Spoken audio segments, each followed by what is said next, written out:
خطير ما يقع في الحدود المغربية. خطوات وتقدم كبير لميليشيات الإيرانية صنع أنفاق عسكرية من الحجم الخطير في الحدود أو على الحدود المغربية بالصحراء الشرقية، بفتح المجال من الجزائر لهذه الميليشيات الإيرانية لدخول المنطقة. سوف نعرض مجموعة من الصور ديال الأقمار الصناعية التي تؤكد أنه في هذا الوقت هناك أنفاق إيرانية على الحدود المغربية وسط الجيش الجزائري، وهذا أمر خطير بالنسبة للمنطقة كلها. أيضا دراسة ديال رد المغربي الذي كان استباقيا لردم مجموعة من الأنفاق التي كانت تريد إيران أن تدخل من خلالها تحت هذا الجدار المغربي، المنظومة الدفاعية المتكاملة. ثم غادي نشوفوا أيضا أخبار وصور لاحتراف الميليشيات الإيرانية لمثل هذه الأشكال ديال هذه الأنفاق في سوريا وفي مناطق أخرى. إذن بسم الله وعلى بركة الله. السلام عليكم ورحمة الله تعالى وبركاته. اللهم صل على سيدنا محمد وعلى آله وصحبه أجمعين. شكرا لكل واحد كيدعمنا بالضغط على زر الإعجاب، اشتراك في القناة، صفحة الفيسبوك، خصوصا في هذه الفترة اللي كتمر منها القناة بمشاكل عديدة. إذا متابعينا الكرام ما نطولش عليكم، نمشيو لأول خبر. يعني قبل ما نمشيو لصور الأقمار الصناعية على الخريطة، خلونا أولا نأكدوا أن هذه الأمور ما معروفاش عند الجيش الجزائري وليس لديه خبرة، وإنما اللي عنده الخبرة هي إيران والميليشيات الإيرانية، وهذا بشهادة العالم. نأكدوا أولا على الاحتراف ديال الميليشيات الإيرانية لصنع الأنفاق والامتياز ديالها في هذا المجال. ثم نمشيو للخريطة وإلى الحدود المغربية. في أنفاق دير الزور ميليشيات إيران تخفي صواريخها. هذه العربية يعني في سوريا، في منطقة اللي سميتها دير الزور، واللي متمكن منها أو لا اللي مسيطر عليها الميليشيات الإيرانية، دارت أنفاق، شبكة ديال الأنفاق، وماشي أنفاق فقط للهروب أو لا للوجيستيك أو المرور، وإنما هي أنفاق للصواريخ للأسلحة، يعني من حجم كبير وممكن أن يدوز منها حتى سيارة. نكملوا مع باقي الأخبار. نشوفوا هذا الخبر او هذه الصوره اللي كتقول الميليشيات الايرانيه تبدا بحفر انفاق جديده في دير الزور. كيف ما كنشوفوا هنايا الشكل والنوع ديال هذه الانفاق، وخصنا نعرفوا بان الميليشيات الايرانيه لا تتوقف ابدا عن حفر الانفاق، خصوصا في المناطق اللي كتحكم فيها السيطره كسوريا وايضا كالعراق. خريطه الانفاق الايرانيه تتوسع في باديه حمص، وهذا من التلفزيون السوري، وكأكد بأن منطقة حمص ودير الزور وغيرها من المناطق أصبحت اليوم هي في قبضة شبكة من الأنفاق الإيرانية. وهنا كيبان الخطر الإيراني، أنه لا جاو شي بلاصة ما كيجيوش باش يحلوا مشكل أو لا لوقت مؤقت، هما كيجيو للبقاء الدائم، كينتشروا فوق الأرض وتحت الأرض. ماشي غير جراد هذا، ولكن آفة من آفات الدنيا، الله ينجينا وينجيكم منها. ملي كنذكروا بحال هاد المصادر ولا بحال هاد الأخبار ما كنقولوش بأن المغرب ضعيف ولا كنخافوا، ولكن ضروري أنك تعرف العدو ديالك فين واصل باش يمكن لك أنك تتفوق عليه. أكيد أن المخابرات المغربية والمخابرات الغربية راه عندهم ضربات استباقية وعارفين هذا الشيء كيوجدوا له من قبل، والدليل هو هذه الصفقات الأسلحة الخطيرة والكبيرة اللي عطاتها أمريكا للمغرب رغم الاعتراض ديال مجموعة من الدول في الناتو كإسبانيا كفرنسا. وأيضا يمكن نقولوا بأن أمريكا تغامر في بعض الأحيان بحلفائها باش تعطي المغرب هذه الأسلحة، ولكن كتعطيهم لأنها عارفة فين واصل الخطر التمدد الشيعي اللي انخر اليوم الجسد ديال الجزائر. نمشيو ونشوفوا علاش انا قلت انخر جسد الجزائر، لانه ما يمكنش انك تعطي لواحد الميليشيات واحد الاماكن حساسه وسط معسكرات عسكريه ديالك، يعني كتولي انت كلك كدوله في يد ديال هاد الميليشيات الايرانيه.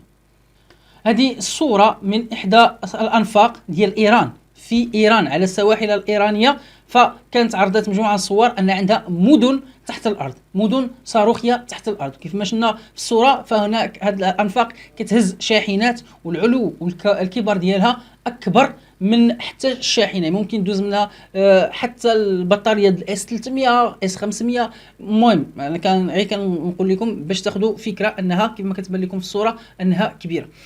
إذا هنا بينا فقط أن أصحاب الاختصاص في هذا المجال هم الإيرانيين وليس الجزائريين. نمشيو لصور الأقمار الصناعية بطبيعة الحال. إذا ضروري نمشيو لهذه المنطقة اللي هي الصحراء الشرقية المحتلة وبالقرب من تندوف. كما كنعرفوا دائما هذه هي مركز الأحداث العسكرية حاليا في مواجهة الحدود المغربية. فإذا مشينا لهذه المنطقة هي مدينة تندوف المحتلة في هذه المنطقة. ثم فوق منها كاين المطار، ولكن فوق منه شوف لي هذا مكتوب عندنا هنايا مطار عسكري، لأن ما يقع فيه هو خطير جدا، هو مزيج ما بين مطار عسكري وما بين مخازن تحت الأرض وما بين المخازن في المجمل هي مخازن إيرانية، يعني نقدر نقولوا جزء متكامل لميليشيات الإيرانية. أولا نمشيو باش نعرفوا أنها تحت الأرض أو أنفاق تحت الأرض. فإلى جينا لهذه المنطقة تبع معايا، فمن كنمشيو من هنا شوف الداخل هنايا ركيبان أنها هابطة تحت الأرض. فإلا شفتي هنايا هذا هو الأركان ديال هذا المخزن إلى حدود هذا المكان، هذا غير اللي ظاهر من الفوق. ثم إلى تبعنا هذا المسار ديال هنايا ايضا هنا كيبان بان كاينه واحد الدخله قصيره، ثم هنا تحت الارض ما كيبقاش يبان لك حتى شي حاجه. وهنايا هذا الظل هذا الاسود دليل على ارتفاع هذه المنطقه وماشي مستويه، لو كانت مستويه ما كانش غيكون الظل بحال اللي كاين هنا وهنا. اذا هنايا كيبان بانه هنا مدخل. نخليو هذا ربما هذا مدخل غير يعني ديال الارجل، ولكن هذا راه معبد، مدخل معبد، ليس هذا فقط، والا ما كناش غنديروا فيديو كامل متكامل على هذا النفق. فنتبعوا هذا الطريق اللي هي معبده، واللي هنا كتبان بانها مدرج، فاستعماله كطريق لنقل يعني الاليات وايضا مجموعه من الاسلحه. فخلينا نتاكدوا انه مدرج كيف ما غيبان لنا انه ما فيش انعراجات، طويل معبد. ثم في الاخير ديالو كاين هاد الدائره باش ممكن للطائره انها تدور وترجع، اما توقف وتدور وترجع عاوتاني وتنطلق الا كانت غدير انطلاقه من هاد الجهه، او تمشي وتدخل لشي مخزن من المخازن. الا جينا لهنا غادي نشوفوا واحد القضيه. هنايا كنا شفنا هاد المخزن هذا، ثم الا تبعنا غنلقاو مخزن اخر بنفس الخاصيه. ها هو عاوتاني هنا راه كيبان لكم راه غادي وهابط عاوتاني تحت الارض بنفس التصميم. اذا هنايا عندنا جوج ديال الانفاق نفس الشكل. ايضا هنايا عندنا هذا المدخل، هنايا واضح انه هذا المدخل تحت الارض ايضا.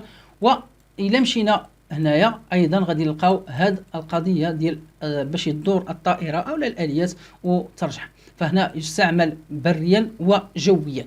ثم كيف ما قلنا هنايا كاينين جوج ديال هاد المخازن، ولكن هنايا في الجنبات ديال هذا الطريق هذه او هذا المدرج فكاين ايضا بعض المخازن. هنا تستعمل للصيانه، لقطع الغيار، مجموعه من الاشياء ممكن تستعمل. هنايا ايضا من غنلقاو هذا المدخل هذا دائما قلنا كنلقاو موراه مخزن تحت الارض او لا نفق تحت الارض.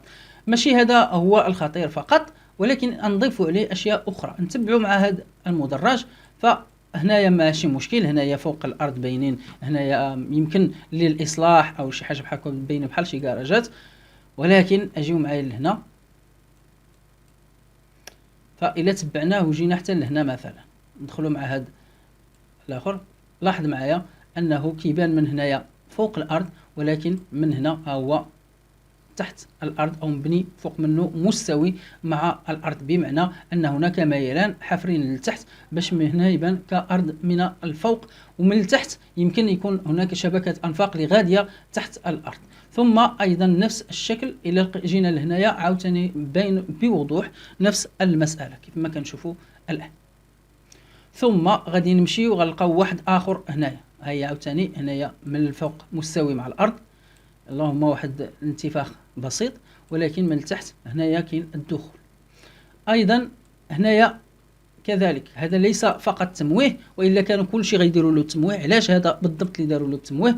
وانما هو ايضا مدخل لانفاق تحت الارض ومخازن ايضا تحت الارض. هنا ايضا نفس القضيه ونفس الطريقه، فما يمكنش يكون تمويه وهنا كاين هاد المدرجات اللي واضحين مزيان. اذا ما يقع تحته او داخله هو اللي خطير.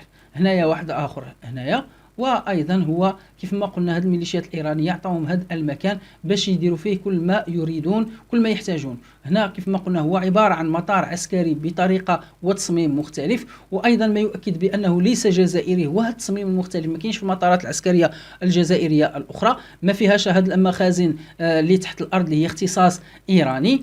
وايضا الا جينا تبعنا هاد المسارات ديالو فغنلقاو ان هذا التصميم يختلف تماما وبشكل مغاير على ما يقع في المطارات العسكريه الجزائريه. ثم عندهم هنايا في نفس المنطقه عندهم هاد المخازن، وهاد المخازن ملي كتشوفوها متباعده ماشي حدا حدا، فالاكيد ان فيها اشياء اللي هي قابله للاشتعال او قابله للانفجار. اذا هنا ذخيره وسلاح. ثم ايضا شيء اخر يختلف عن باقي المطارات العسكريه اذا مشينا للجوانب، فإلى جينا ما يحيط به كنلقاو بان الساتر الرملي، ولكن كاين هنا كتل خرسانيه او لا اسمنتيه كيف ما كنشوفوا هنايا تقريبا على طول هذا الساتر الرملي المحيط بهذه المنطقه الايرانيه كيف ما كنشوفوا. وهنا ايضا دليل على اختلاف هذا ما كاينش في باقي المطارات العسكريه الجويه الجزائرية. هنا ايضا هذه الكتل اللي محيطه بها هنايا كيف ما كيبان واضح. اذا ايضا هاد المنطقه اللي عاطينهم فيها مجموعه من هذه شناها كاين مجموعه من البنايات اللي كل ما غيحتاجوه هاد الميليشيات الايرانيه من السكن، من التخزين، من التصنيع، من طائرات مسيره والتجميع ديالها وكل ما يحتاجونه في هذه المنطقه. ايضا غادي نلقاو بانها كذلك هنايا مقر للقياده على ما يبدو انه مقر للقياده لانه مختلف على البلاصه الاخرى اللي لهيه. الى جينا نشوفوا فهي هذه المنطقه كيف ما شفنا هي محاطه وبوحدتها ومعزوله عن باقي الثكنات، لا التصميم ولا كيفاش يعني محاطه بطريقه ديال الحمايه ديالها، ولا المزج ما بين ما هو جوي في هذا المعبد عفوا المعبر والمدرجات وما بين ما هو بري في هذه المخازن الاخرى اللي كاينه هنايا.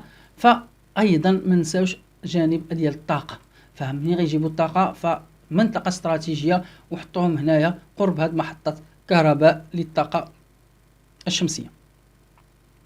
اذا فالامر اصبح يتجاوز تعاون عادي او اشاعات او تسليح، وانما اصبح لوجستيكي، وايضا اصبح هو توطين لهذه الميليشيات بهذه المنطقه. وكنا هضرنا سابقا على قبل ما تكمل هذه في البناء ديالها على انه كان عندهم مقر حسب مجموعه من المصادر الاعلاميه اللي تحدثت على شاحنات حملات اجزاء من طائرات المسيره الجزائريه ومشات لهذه المنطقه قرب هذا المطار اللي قريب الهواري او قاعده هواري بومدين، وهنا كان يتم اجراء اختبارات لهذه الطائرات المسيره. كان هذا المطار فيه غير هذا المدرج، وتم اضافه هذا المدرج هذا وايضا هذا المدرج هذا اللي كيبان لنا هنايا ايضا حتى لهذه المنطقه. ايضا كان الحديث يعني صحيح ان هناك واحد المدرج اخر لاختبارات ديال الطائرات المسيرة. نشوفوا غير المكان، نؤكد على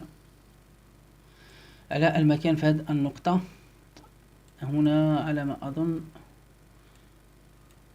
في هذه المناطق. هو هذا هنا هو هذا المطار، هذا المدرج للطائرات المسيرة هنا في هذه النقطة قريب من الحدود الجنوبية لمنطقة المحبس المغربية هنا قرب هذه المنطقة. هنا اليوم تم الاستقرار ديالهم هنا في هذه المنطقة الاستراتيجية كيف ما قلنا قريبة من الحدود المغربية، قريبة من محطة الطاقة الشمسية، فيها مدرجات للطائرات وأيضا مخازن تحت الأرض وأنفاق تحت الأرض هنايا من هذا المكان هذا. أكيد لا نعلم ما يقع تحت الأرض، ولكن ما يشير لنا فوق الأرض يظهر ويبين بأن هذه الميليشيات استوطنت في هذه المنطقة مثل السوسة والخطير كما قلت لكم. حتى بالنسبة للجيش الجزائري فهي في الوسط وكل ما يقع كيدور فيها. هناك مجموعة من الأبراج ديال المراقبة اللي موجودة في هذه المناطق يعني في الحدود، المغربية. مثلا هذا البرج هذا، وكنا هضرنا سابقا على ان مجموعه من الاخبار تحدثت على ان ايران حاولت دير خطه ديال التشويش على الرادارات المغربيه انطلاقا من هذه الابراج. كاين هذا البرج هذا، وكاين اكثر من برج في هذا الواجهه الاماميه. مثلا هذا البرج هذا هو واضح هنا، وربما نخصص حلقه اخرى لهذه الابراج وكذلك لهذه النقاط العسكريه التي تستعملها ايران. وقد تحدثت معكم على منطقة ديال الأنفاق اللي كانت سابقا هنايا، واللي حاولت إيران أنها تبداها من هذه المنطقة ثم تخترق هذا المكان أو لا هذا الجدار المغربي، على اعتبار أن هذه المنطقة الاختيار ديالها ما جاش هكاك. أولا نظرا للتضاريس اللي كاينة هنايا، واللي دراسة ديال التربة بانت لهم أسهل. ثانيا لأنها قريبة من هذا الواد الموجود هنا، فالتربة غتكون احسن، وما بعدوا عليه شويه على حساب المياه وما يتاثرش النفق، ولكن التربه تكون سهله في البناء. ولكن الحمد لله المخابرات المغربيه بمجموعه من المساعده من استخبارات عسكريه اجنبيه تم التعرف على هذه الانفاق، وتم القصف ديالها وهدمها، ثم تم بناء هذا الجدار العازل المغربي، زيدوه حتى لهذه البلاصه هذه، لانه كان في السابق حتى كان متراجع هذا يعني هذا الجدار. فمثلا في هذه النقطة نشوفوا أن الجدار كان هنا، هذا هو الجدار، هو واضح الجدار القديم هو، ثم أصبح القدام زيدوه القدام حتى وصل لهذه المنطقة فأصبح هو هذا. إذن فأول نقطة أولا قصف هذه المنطقة، ثم زاد السور وبحيث ولات قريب جدا للحدود ومنع أي محاولة. المسافة ما بين هذا الجدار والحدود بيننا وبين الصحراء الشرقية لا تتعدى 9 كيلومتر ونصف، يعني ما وصلش حتى 10 ديال الكيلومترات. ثم هنايا تبنات نقطة للقصف، هنايا منطقة عسكرية مغربية، ثم هنايا نقاط للقصف، وايضا هنايا في هذه النقاط هذه. واكثر من ذلك هناك مجموعة من النقاط العسكرية على طول الجدار العازل واضحة للعين المجردة قريبة. مثلا هنايا ايضا كلها قريبة من هذه منطقة الانفاق، يعني يستحيل انهم يعودوها هنا. فالانفاق اللي غتبنى كتبنى بشكل بعيد من هذه المنطقة، يعني من داخل الحدود ديال الصحراء الشرقية المحتلة. إذا متابعينا الكرام، على ما يبدو أو كما ظهر لنا في هذه الحلقة هذه، فالأمور تعدت أنها تكون تعاون تسليح، وإنما اليوم الجزائر كما كنقولوا انبطحت الانبطاح الكامل مع أو أمام هذه الميليشيات الشيعية والتمدد الشيعي. إن شاء الله كنوعدكم أننا نعطيكم جميع الأخبار الحديثة، وفين ما تجد شي جديد غتلقاوه معنا في هذه القناة. فما تبخلوش علينا بالضغط على زر الإعجاب، اشتراك في القناة، صفحة الفيسبوك مغربي وافتخر. والجيش المغربي كخلاصة دائما يقظ، يعرف جيدا هذه الأمور، فلديه من الإمكانيات ما ليس لدينا والحمد لله. إذا ما تنسوش دعمونا بالضغط على زر الإعجاب، اشتراك في القناة، صفحة الفيسبوك مغربي وافتخر، ودقة دقة حتى استرجاع الحدود الحقة. السلام عليكم ورحمة الله تعالى وبركاته.